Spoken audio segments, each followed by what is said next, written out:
Bueno, un cordial saludo nuevamente en las anécdotas del balón, agradeciendo a nuestro amigo Osvaldo Hernández, un referente de la prensa de Manizales, de Caldas y del país, porque sabemos la importancia que tiene usted, Osvaldo, y agradecemos esa buena imagen que usted le da a Manizales por nuestra prensa. Gracias, Osvaldo, por aceptar esta invitación. No, Martín, muchas gracias a usted por hacía mucho rato que teníamos pendiente este encuentro, y yo lo había aplazado por ocupaciones, pero aquí estamos, ¿no? Gracias a usted por la invitación, gracias por sus palabras, porque finalmente creo que la gente debe conocer, y es que Martín y yo somos amigos desde niños, se puede decir. Crecimos juntos y nuestras carreras han sido paralelas.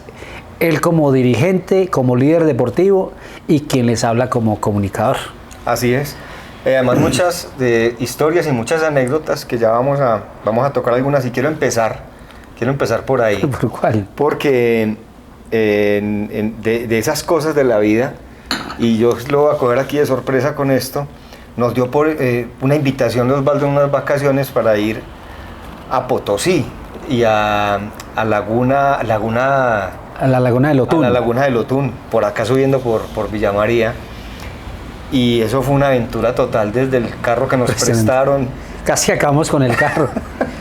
Era un SJ 410. Y lo bonito del asunto, saludos a Nelson, a nuestro gran amigo Nelson, que lo vamos a tener aquí también, Osvaldo, y espero que usted nos acompañe para que charlemos con él. Nos levantó a las 3 de la mañana. No.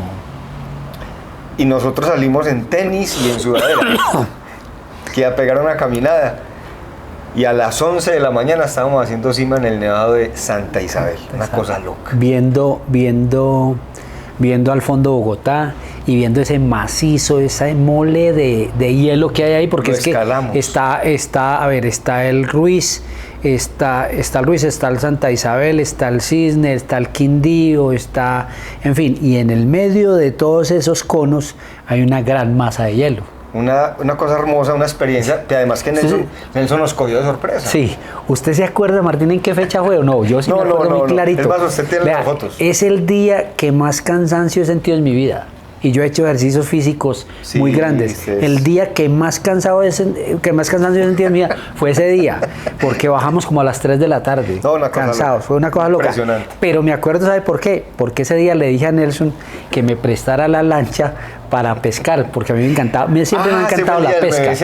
Exactamente, ese día fue el 9-0 y yo me metí al centro de la laguna a pescar, y Nelson estaba escuchando el partido y salía y me gritaba: Osvaldo, 1-0, 2-0, 3-0, 9-0.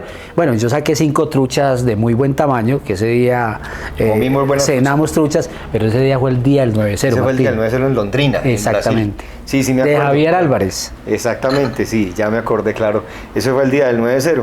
Pero resulta que el tema con esta, digamos que es un tema muy bonito, de fatiga. Escalamos un glacial.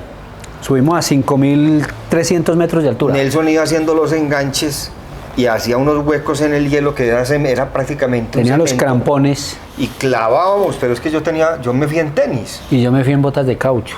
Y luego Nelson me prestó unas botas de caucho. Sí. Entonces le decía a Nelson: meta la patada y clave para que escalen. Y de tanto clavar en el hielo, yo ya no sentía los dedos de los pies. Entonces le preguntó a Osvaldo, ¿usted siente los dedos de los pies? Me dijo: no, nada. Bueno, entonces vamos bien. Exacto. Nelson Cardona, ¿quién es Nelson Cardona? Digamos, ¿quién es Nelson Cardona también, Martín? Bueno, sí. En ese momento era guía en el Parque Los Nevados y estaba cuidando la cabaña en ese momento cuando nosotros subimos. Y Nelson después fue uno de los montañistas que conquistó el Everest. Sí. 8.848 metros de altura, y él subió al Everest. Él es uno de los colombianos que le ha hecho cima al Monte Everest. Bueno, con Osvaldo hay muchísimas cosas que contar. Sabemos el tiempo tan limitado que tiene, tenemos que respetarlo. Hacía 2 meses me estaba pidiendo. Sí, me tocó cogerlo por acá afuera y decirle: camine pues ante una que nos encontremos. Eso no es cierto, mentira.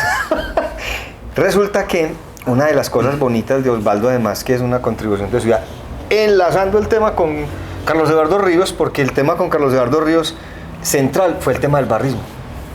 Y resulta que usted sabe que desde el estadio Fernando Londoño, desde que estaba el Mono Marín, cuando era el Cristal Caldas, que fue mi época de fútbol. Cuando usted jugó con el Cristal. Cuando jugamos ahí, el público que iba al estadio eran espectadores que se sentaban muy fríos, demasiado fríos, y cantaban los goles y bueno, cositas. Y Carlos Eduardo empezó a darle, que fue lo que conversamos con él, esa animación por medio de la radio y las banderas y todo ese tema, y aparece de un momento a otro, ya en el estadio Palo Grande, una barra que se llamó la danza del gol. ¿De dónde salió esa barra, Osvaldo? A ver, en el país, eso fue en el 90, en el país estaban de moda esas barras, grupitos que saltaban las tribunas, simplemente eran grupitos, no tribunas, sino grupos de apoyo.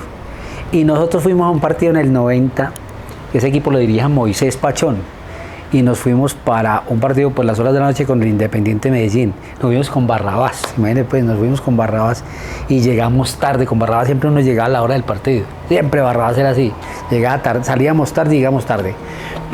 Llegamos a Medellín, cuando entramos al estadio, ese estadio rojo y azul hermoso, nunca se me olvida esa imagen, y nos metieron, imagen de Barrabás nos metió a Norte.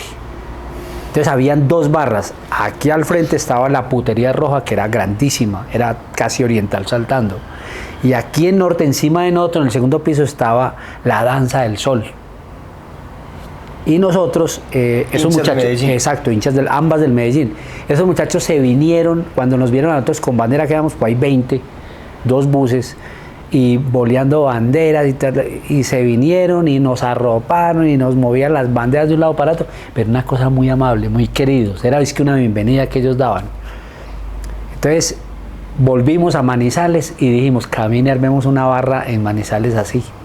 Y preciso, al partido siguiente fue con el Deportes Quindío y ese partido lo aplazaron. Yo creo que fue por lluvia, algo pasó, pero el partido lo aplazaron, se jugó un lunes con entrada gratuita. Y allá, quienes estuvimos en Medellín, parte de ese grupo, nos fuimos y empezamos a saltar en Norte, en un bloquecito a Norte. Me acuerdo que estaban los hermanos Rocha, había un muchacho de la Sultana que se llamaba Fernando, y la hermana, estaba Wildinberg, que era un señor que iba al estadio con un pato y que ese día viajó también, estaba el negro Héctor Fabio Riascos, es decir, había un núcleo que nos volvimos visibles y ese día empezamos a saltar, y ahí nació la danza del gol. Que prácticamente, o no prácticamente, fue la primera barra que tuvo el Once Caldas. Fue la primera barra, y después los más jovencitos que llegaron a esa barra fundaron Holocausto Norte, lo que es hoy Holocausto Norte. Osvaldo, mucha gente te pregunta, ¿y de dónde salió Osvaldo Hernández? Como periodista. Sí. Entonces, siempre tenemos, digamos, un origen de todo, y qué bueno que usted nos cuente esa historia, esa anécdota. Es que, a ver, mi familia toda, usted conoce muy bien, mi familia toda se ha movido en la vida en el mundo del agro, y yo trabajo con almacenes agropecuarios. Entonces, pero como entré al mundo del barrismo de esa época, que era un barrismo muy distinto al de hoy, entonces me hice visible para los medios de comunicación. Y una vez venía de hacer un viaje y me encontré en la 23 con Juan Augusto Jaramillo y con Javier Suárez Agüelo, y Juan Augusto trabajaba en La Patria y trabajaba en Colmundo Radio. Juan Augusto, hermano de Esteban, hermano de Josué. Muy buen periodista. O sea, de todos los Jaramillos. Periodistas Jaramillos. Exactamente. Y Juan Augusto me dijo, hombre, necesito un muchacho en la emisora, y ese muchacho es usted. Yo siendo líder de la barra Danza del Gol. Y le pregunté, ¿por qué, mío? Porque usted es bien hablado, porque la gente lo conoce, porque se mueve muy bien. Eso sí, los primeros 6 meses tiene que trabajar gratis, me dijo. Entonces me dijo, hable en su casa a ver qué le di. Yo fui a la casa y dije, me están ofreciendo esto y esto. Entonces me dijeron, haga lo que usted crea que le es conveniente. Y así empecé en el periodismo. Entonces salté, me costó muchísimo, me costó, como dicen hoy, cerrar ese círculo del barrismo y empezar a hacer periodismo, me costó mucho, me dolió muchísimo. Yo soy una persona demasiado, usted me conoce, una persona demasiado sensible, que me apego mucho a las cosas y soltarlas me cuesta muchísimo. Por ejemplo, yo dirigí la Copa de la Patria 17 años. Cuando era buena. Y me dolió en el alma soltarla. Pero ya hoy agradezco efectivamente haber cerrado ese ciclo. Entonces, volviendo al barrismo, Martín, me costó mucho, pero después de que lo hice, creo que forjé una carrera que hoy creo que todo el mundo reconoce. Claro, y que como lo dijimos desde el principio, la desarrolla de una manera excelente. Y en eso pues estamos muy reconocidos con usted, Osvaldo. Resulta que ese tema del periodismo, me acuerdo que Osvaldo andaba con una grabadorcita, esas tenía el cassette, lo que era el cassette, los pelados de hoy en día no saben qué es un cassette, pero tenía usted el rec para... Vea, Martín, yo empecé a hacer periodismo con Jorge Alberto Ramírez. En Colmón. El Monarca, exacto. Y el Monarca me prestaba una grabadora así de grande, entonces me daba para las pilas y me daba para el pasaje. Y nosotros nos íbamos con el patrullero José Arley Arango y con Mauricio Trujillo. Nos íbamos para el Bosque Popular, el entrenamiento del Once Caldas, que usted era el gerente deportivo del equipo. Y para ganarnos el pasaje nos íbamos y nos veníamos a pie. Imagínese pues, a recoger las entrevistas y llegábamos con el material, pero nos ganábamos el pasaje. Eso son historias bastante bonitas. Y en el camerino era bonito verlos a ustedes también, de forma muy respetuosa, y los jugadores intercambiando en pleno calentamiento. Ustedes estaban al lado del equipo. Era tanta la confianza. Tanta restricción, tanta cosa. Era tanta la confianza que le cuento una anécdota. Yo viajé con el Once Phillips que dirigía Víctor Luna. Yo no sé si todavía se llamaba Once Phillips. Yo me acuerdo de verle la camiseta, una rayita azul, ¿se acuerda? Una camiseta blanquita, con creo que llamaba Once Phillips. Y viajé con el equipo de Víctor Luna de la primera C. Siempre viajábamos y yo viajaba con ellos. Y una vez en Quinchía el equipo ganó como 4-0, ganó sobrado. Y nos iban a dar era machete, nos tuvimos que volar de en ese bus porque nos iban a cascar. El equipo de Víctor Emilio Luna, que jugaba hermosísimo, tenía a Diego Palacios, a John Jairo Amaya, a Alexander Lemus, Juan Carlos Henao, John Jairo Toro. ¿Ortiz estaba ahí? No. No, Néstor Ortiz ya era profesional. Ya. Era el equipo, era la segunda división, que después ese equipo lo cogió Luna y lo llevó a la primera división, y eso fue una sensación, pero ese equipo era. Bueno, me parece que un día mi hijo Osvaldo, vámonos, creo que fue para Tuluá o para Palmira. Para Tuluá, vámonos a ver al Once Caldas. Yo tenía un sprint y nos fuimos y empezaron a pasar retenes con policías. Yo, y pasa, y Osvaldo tranquilo.